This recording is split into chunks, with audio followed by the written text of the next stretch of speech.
Hello साथियों, नमस्कार। Are के पटेल यूट्यूब चैनल में आप सभी साथियों का स्वागत है। हार्दिक अभिनंदन करता हूं। चैनल में पहली बार आए हैं तो सब्सक्राइब जरूर कीजिएगा। आज का हमारा महत्वपूर्ण अध्ययन बिंदु की बात करते हैं। तो आज का हमारा महत्वपूर्ण अध्ययन बिंदु है भारत की मिट्टी। ट्रिक और बेसिक दोनों तरीके से इनको याद करेंगे। भारत की मिट्टी के बारे में थोड़ा सा ओवरव्यू पॉइंट हम लोग जान लेते हैं। इस टॉपिक में हम समझेंगे भारत की मिट्टियाँ एवं उनके प्रकार। मिट्टी के अध्ययन को पेडोलॉजी या मृदा विज्ञान कहा जाता है। यहाँ पर पेड़ लिखा है तो आप समझ जाएंगे पेडोलॉजी, और पेड़ जो है किस में उगता है, मिट्टी में। बात समझ में आ गया। अब आगे बढ़ते हैं। भारतीय कृषि अनुसंधान परिषद कहाँ स्थित है? नई दिल्ली में। इन्होंने भारत की मिट्टी को 8 भागों में बांटा है। ठीक है, पहला है जलोढ़ मिट्टी, दूसरा है काली मिट्टी, तीसरा है लाल मिट्टी और चौथा है लेटेराइट मिट्टी। ये चारों जो है आपको कलर में दिख रहे हैं, रेड कलर में, गुलाबी कलर में, उसको आपको स्पष्ट रूप से समझना है। उसके बाद मरुस्थलीय मिट्टी, क्षारीय मिट्टी, जैव मिट्टी और वनीय मिट्टी, इसको आप जो है नाम मात्र के ही पढ़ेंगे। ठीक है, भारतीय कृषि अनुसंधान परिषद जो है नई दिल्ली में स्थित है, ये मैंने आपको बता दिया था। बात करते हैं अब जलोढ़ मिट्टी की। तो जलोढ़ मिट्टी क्या होता है? ये मिट्टी भारत के लगभग 24% हिस्से में पाई जाती है। कौन सा मिट्टी जी? जलोढ़ मिट्टी। और ये भारत की सर्वाधिक महत्वपूर्ण मिट्टी है। ये मिट्टी नदियों द्वारा लाई गई मिट्टी है। इस मिट्टी में पोटास की मात्रा जो है अधिक होता है। ठीक है, ये मिट्टी जो है 2 प्रकार के होते हैं। जलोढ़ मिट्टी 2 प्रकार के होते हैं। एक होता है बांगर और दूसरा होता है खादर। पुरानी जलोढ़ मिट्टी को बांगर कहते हैं और नई जलोढ़ मिट्टी को खादर कहते हैं। एक दिन बाद आप इसे जो है पुनः भूल जाएंगे, इसलिए इसको हम थोड़ा सा ओवरव्यू ट्रिक के माध्यम से बताते हैं। एक जो है भंगार वाला आदमी है। वह भंगार वाला आदमी जो है कह रहा था कि पुरानी सामान को बेचो, पुरानी वस्तु को बेचो और पुरानी वस्तु के बदले में कुछ दूसरा ले जाओ। इस प्रकार से भंगार वाले जो है फेरी वाले घूमते रहते हैं। उसे आप समझ जाएंगे भांगार मिट्टी जो है पुरानी मिट्टी जलोढ़ मिट्टी को कहते हैं। ठीक है, उर्वरकता की दृष्टि से सबसे अच्छी मिट्टी जलोढ़ मिट्टी ही है। इनमें जो है गेहूँ, मक्का, दलहन आदि फसल जो है उगाई जाती है। ठीक है, अब आगे बढ़ते हैं हम लोगों का काली मिट्टी।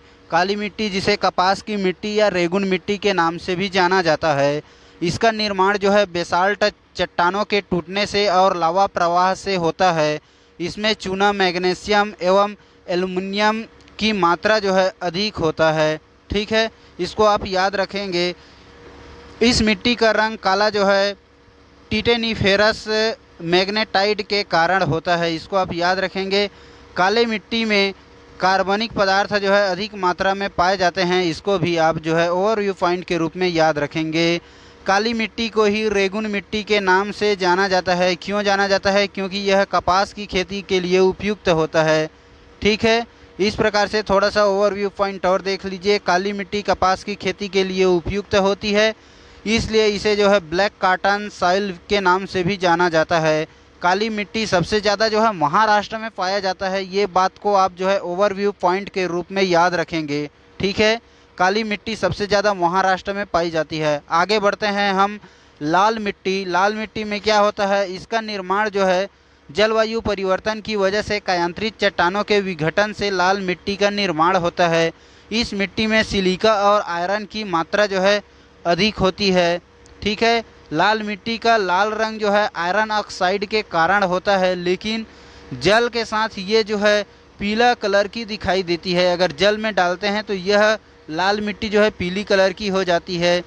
ये मिट्टी जो है उर्वरकता विहीन होती है, जिसके कारण इसमें कपास, दाल और मोटे अनाज जैसे फसल की खेती किया जाता है। ठीक है, इसकी उर्वरकता को बढ़ाने के लिए इसमें जो है चूने का इस्तेमाल किया जाता है। ये आप थोड़ा ओवरव्यू पॉइंट के रूप में याद रखेंगे।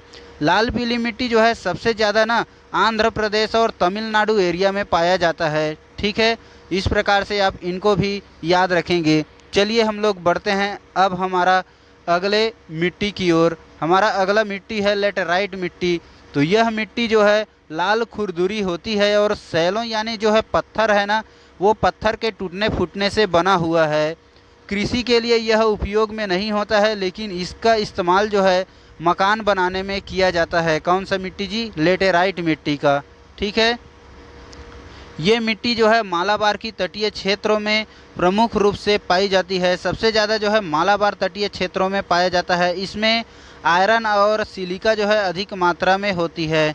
ठीक है, लेटेराइट मिट्टी जो है चाय की खेती के लिए सर्वाधिक जो है उपयोगी होती है। इनको भी आप याद रखेंगे। वीडियो अच्छा लगा होगा तो लाइक कीजिएगा और चैनल को सब्सक्राइब कीजिएगा। Okay, thank you.